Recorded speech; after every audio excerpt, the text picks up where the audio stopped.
Luke 15, New Living Translation with King James alongside. Luke 15, the parable of the lost sheep. Tax collectors and other notorious sinners often came to listen to Jesus teach. This made the Pharisees and teachers of religious law complain that he was associating with such sinful people, even eating with them. So Jesus told them this story. If a man has 100 sheep and one of them gets lost, what will he do? Won't he leave the 99 others in the wilderness and go and search for the one that is lost until he finds it? And when he has found it, he will joyfully carry it home on his shoulders. When he arrives, he will call together all his friends and neighbors, saying, "Rejoice with me because I have found my lost sheep." In the same way, there is more joy in heaven over one lost sinner who repents and returns to God than over 99 others who are righteous and haven't strayed away. Or suppose a woman with 10 silver coins and loses one. Won't she light a lamp, sweep the entire house, search carefully until she finds it? And when she finds it, she'll call in her friends and neighbors, saying, "Rejoice with me because I found my lost coin." In the same way, there is joy in the presence of God's angels when even one sinner repents. To illustrate this point further, Jesus told them this story.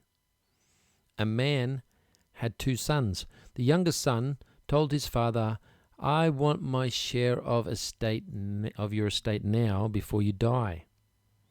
So his father agreed to divide his wealth between his sons. A few days later, this younger son packed up all his belongings and moved to a distant land, and there he wasted all his money on wild living. About the time his money ran out, a great famine swept over the land, and he began to starve. He persuaded a local farmer to hire him, and the man sent him into his field to feed the pigs. The young man became so hungry that even the pods he was feeding the pigs looked good to him, but no one gave him anything. When he finally came to his senses, he said to himself, "At home even the hired servants have enough food to spare, and here I am, dying of hunger. I'll go home to my father and say, 'Father, I have sinned against both heaven and you, and I am no longer worthy to be called your son. Please take me on as a hired servant.'" So he returned home to his father, and while he was still a long way off, his father saw him coming. Filled with love and compassion, he ran to his son, embraced him, and kissed him. His son said to him, "Father, I have sinned against both heaven and you, and I am no longer worthy of being called your son." But his father said to his servants, "Quick, bring the finest robe in the house and put it on him. Get a ring and put it on his finger and sandals on his feet. Kill the calf that we have been fattening. We must celebrate with a feast. For this son of mine was dead, and now has returned to life. He was lost, but now is found." So the party began. Meanwhile, the oldest son was in the fields working. When he returned home, he heard the music and dancing in the house. And when he asked one of the servants what was going on, "Your brother's back," he was told, "and your father's killed a fattened calf. We're celebrating because of his safe return." The older brother was angry and wouldn't go in.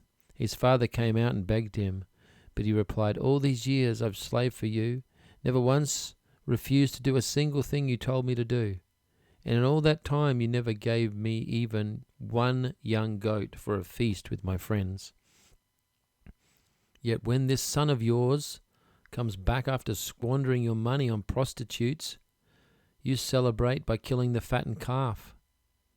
His father said to him, "Look, dear son, you have always stayed by me, and everything I have is yours. We had to celebrate this happy day, for your brother was dead, and he has come back to life. He was lost, but now is found." That was Luke 15.